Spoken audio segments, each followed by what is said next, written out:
Okay, so in my very brief, very small, very minute hiatus, Frieza fully switched up teams on us, not literally, and he's been given a brand new transformation. So for those of you who want to know what it is, or want to keep up with the newest chapters of the Dragon Ball Super manga, this is definitely for you. If you don't want to keep up with the Dragon Ball Super manga, but you still want to know what's going on, this video is still for you. If you don't like Dragon Ball, this is for you. Just stay, keep watching. But first, if you guys like more videos like this, be sure to like, comment, subscribe, as well as join our community in the Discord server, copying that hoodie, and let's jump straight into it. Now, as discovered in early DBS, Frieza is very different from virtually any villain so far, as he is inherently a prodigy, right? He obtained an astronomical level of strength since he was young, without ever even needing to train. He's been referred to as a prodigy multiple times, and it's kind of unclear if his entire race has this latent potential, but from what we've seen, their base, or their default, for lack of a better word, level of strength seems to be much higher than, say, the average Saiyan. Now, I'm going to reference some earlier power levels just to kind of paint a picture of their initial strength, although I'm aware that they're no longer necessarily being tracked. Again, that doesn't mean that they are discontinued. It's just that the numbers are so high that it's just unreasonable to just use them. Frieza in his first form had a power level of about 530,000. The average Saiyan power level during the time of King Vegeta's reign seems to be about 1,000 to 6,000, with some Saiyans being able to surpass this,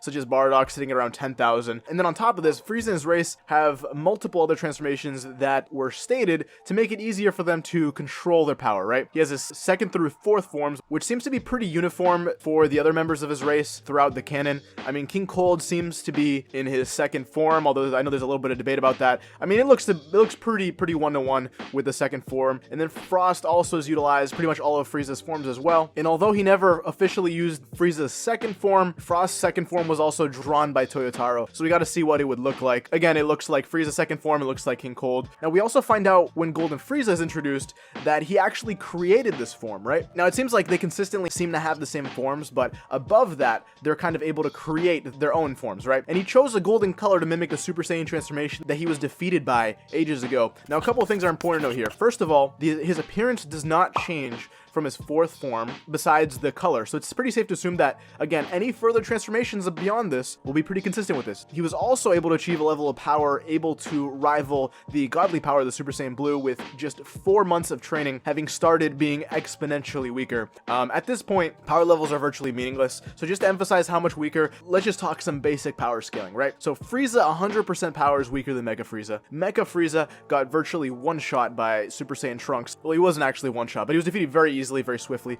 Super Saiyan Future Trunks gets much stronger and gets a new form.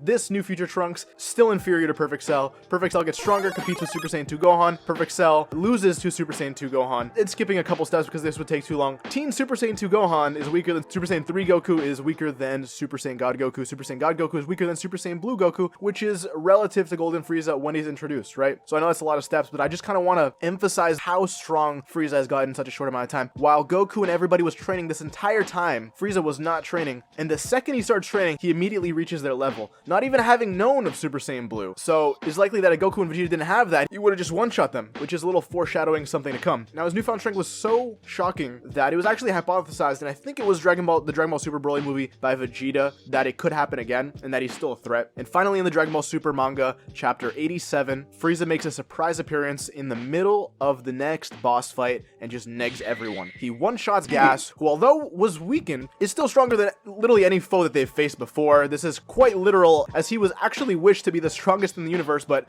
you know, fortunately for Frieza, he was in another dimension, much like the hyperbolic time chamber that was not included in the wish. It's like another realm, so it doesn't really count. He's not in the universe. This made it so Gas would not be stronger than Frieza, and in a very short period of unspecified time on the outside world, he was able to fit 10 years of training. Again, I don't know if it's exactly like the hyperbolic time chamber, where 1 day on the outside is 1 year on the inside. There may be a little bit of a variance with that depending on exactly where he went, but this seems like a little bit of an asshole. But I mean, it was justified as being on one of the planets that he conquered. I actually don't have a huge problem with this, as I do think that it's a pretty reasonable explanation. I mean, as reasonable as you could possibly make it. I mean, as shown through with the Yardrats, there's still like abilities and things out there in the universe, in our universe, that may be useful later on, but still have not been discovered yet, right? So with this new form, Black Frieza, right, he looks very similar. Again, like I said before, he looks very similar to his fourth form, but he has some black coloration around around the face and different parts of his body. He's much stronger than UI Omen Goku and Ultra Ego Vegeta. He just virtually one-shots them. Now, there's not a whole lot of information, as this transformation has only been seen in one chapter at this point in time, but I mean, it's pretty likely that he also picked the colors for this form, and he is most certainly probably more powerful than Beerus. And the reason why I say that, unless the writers decide to make him more powerful or train or whatever, because if you think about it, they've been approaching Beerus for a while now, and I mean, you can kind of hypothesize that they kind of surpassed him when Broly was introduced, or even in the Tournament of Power. I mean, this Goku was actually like essentially on Beerus' level when he fought against Jiren and Ultra Instinct Mastered. He managed to train and become more powerful and still gets one shot. Like, I don't even know if Beerus would be able to do that. That might be a little bit of a stretch, but I mean, let me know what you guys think down below. Although he wasn't in his like mastered Ultra Instinct state here, I mean, it's likely that Ultra Ego Vegeta is pretty relative to him. I actually made a video on that if you guys want to go check that out. But they were both one shot. Like, yeah, I don't think it matters here.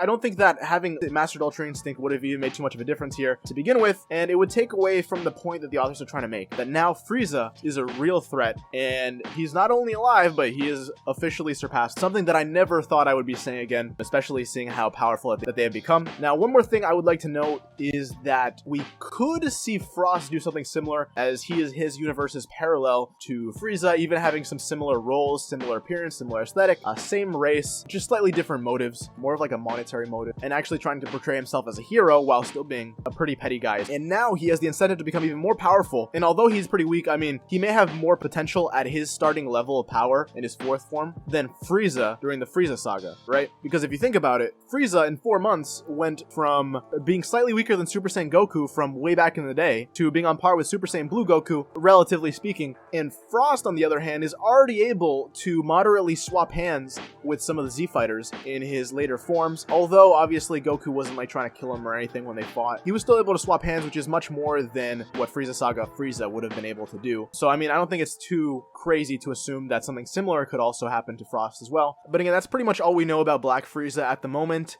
If you guys like more videos like this, be sure to like, comment, subscribe. If anything else comes up, I'll definitely let you guys know. Definitely join the Discord community, cop that hoodie, and I'll catch you in the next one.